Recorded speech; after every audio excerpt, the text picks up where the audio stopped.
Depuis ce matin, ça n'a pas arrêté. Toujours beaucoup de monde qui viennent se recueillir. Les larmes coulent encore. L'émotion est encore très profonde. Le choc est là. La peur aussi parfois. Et donc les mots sur la sécurité utilisés, employés, prononcés par François Hollande ont été suivis avec beaucoup d'intérêt. On en retient deux, pas de surenchère, pas de dérive, a dit le chef de l'État. Ça correspond bien à l'état d'esprit, à l'art de vivre dans Paris et particulièrement dans le 11e arrondissement, si visé, si touché. Je suis en compagnie de Sami Aziz qui, lui, habite le 20e arrondissement de Paris. Sami, vous avez écouté le chef de l'État cet après-midi devant les députés et les sénateurs. Qu'est-ce que vous en retenez ce soir ? J'avoue que, bon, cet après-midi, j'ai globalement le résumé de ce qu'il a dit déjà hier, et je crois qu'il a dit qu'on est en guerre. Or, si on est en guerre, je dis, elle est où notre armée? Nous sommes quand même la 3e ou 4e puissance militaire mondiale, et une armée, il faut l'envoyer. Daesh, d'ailleurs, on dit État islamique, j'aimerais bien, de grâce. Nos avions bombardent. Ce que vous réclamez, vous, peut-être, c'est que les troupes françaises interviennent au sol? Bien sûr. Bien sûr, parce qu'un criminel, il viendra jamais vers vous. Hein. Il faut aller le chercher. Et moi, j'avoue, je schématise ça comme étant un nid de cafards.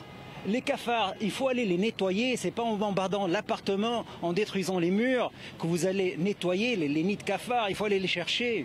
La guerre, c'est la guerre pour vous? C'est même pas une guerre. Nous sommes devant une organisation criminelle. Un criminel, il faut aller le chercher, il faut le détruire, parce qu'on ne va pas se faire tirer comme des lapins ici, c'est pas normal. Sami, comment vous vivez depuis 48 heures à Paris, dans les rues? Je suis très triste, peiné, mais je crois, à la place de la peine, il y a de plus en plus un peu de colère. Il y a une colère de voir que la France n'a plus cette dignité, n'a plus cette fierté, elle se fait taper n'importe où. Elle est où notre armée? Je me souviens, les Américains, ils ont envoyé leur armée, comme ça, ils sont en sécurité. Et nous, la France, en plus, il faut pas se tromper. Mais vous allez la voir dans les rues de Paris dès demain, hein, et 15 000 militaires se déploient dans toute la France. Mais c'est pas ça, on n'est pas sécurisé, parce qu'on oublie que... vous savez... L'armée, vous la voulez ici et là-bas? Elle est là-bas, il faut qu'elle soit là-bas, il faut nettoyer le terrain. Ici, à Paris?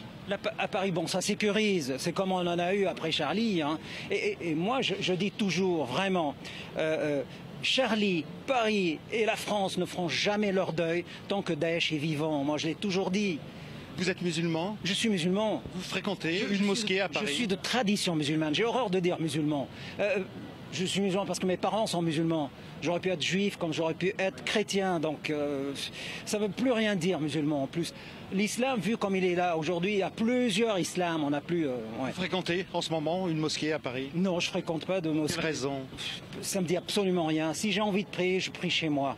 Et en plus, vous savez, les musulmans n'ont pas besoin de mosquée pour prier, chose que les médias ignorent ici. On n'a pas besoin de mosquées pour prier. On n'a pas besoin de construire des mosquées pour prier. On a besoin de terrasses, de cafés, pour se reposer, pour avoir du plaisir. Si ce soir vous allez dans les rues de Paris, pourquoi pas tout près d'ici, dans le 11e arrondissement, dans quel état d'esprit vous allez vous asseoir à la terrasse d'un café? À quoi vous allez penser? Je fais m'asseoir, mais j'aurai l'esprit ailleurs, sincèrement. Ce n'est plus avec le même enthousiasme. Vous avez perdu de votre plaisir ou de votre sérénité? C'est surtout, c'est ça.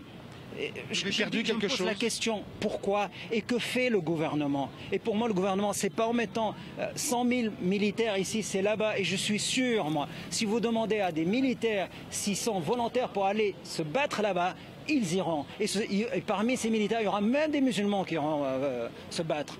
J'en suis sûr et certain. Est-ce que vous pensez que cette situation de guerre, cet état d'urgence, va vous miner un petit peu la vie? Pour moi, c'est pas moi qui dis qu'on est de guerre. Mais le fait d'employer le mot guerre, pour moi, lorsqu'on dit guerre, il y a armée.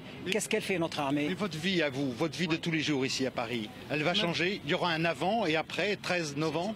Il y a eu déjà avant et après Charlie, on s'est habitué, il y a eu la sécurité, mais ils ne peuvent pas mettre un sentinelle devant chaque établissement, c'est pas possible, puisque la source du mal, elle n'est pas là, elle est là-bas, et il ne faut pas se tromper de cible. Heureusement que Bachar Assad était là, et il nous a peut-être sauvés de centaines de milliers de djihadistes. Les djihadistes, c'est là-bas, il ne faut pas se tromper de cible, la cible c'est Daesh, celui qui nous fait du mal c'est Daesh. J'ai jamais vu Saddam envoyer quelqu'un ici pour nous tuer.